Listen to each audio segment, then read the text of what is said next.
inyong opinion sa mga taong nagsasabing yung pag nakarating na daw tayo sa abroad, ay yung mayabang na daw tayo? Para sa akin, hindi po yun totoo.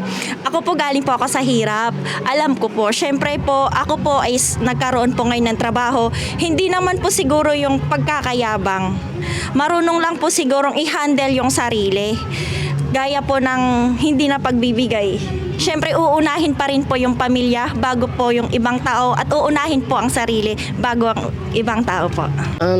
No, kasi alam mo, hindi yun. Wala ditong yabang-yabang kasi dito talagang trabaho kami kaya wala ditong yabangan kasi katulong tayo.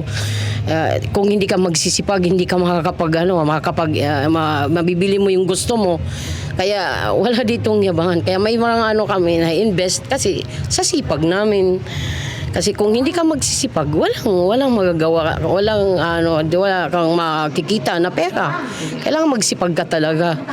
Walang magbibigay sa'yo. Number one dito, kasi hindi ka tulad ng nasa Pilipinas ka, kahit matulog ka, may magpapakain, pero dito hindi.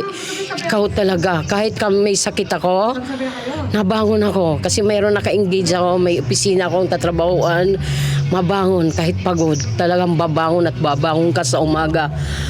Parang kasi hanggat hindi nyo kasi na-experience yung bilang OFW, parang hindi ko masabi na ganun eh. Alam mo yun? Pero hindi naman sila ma-blame kasi hindi naman nila na-experience. Alam nyo yun, ma'am? Yeah. Diba? Pero, yun lang. Wala akong comments.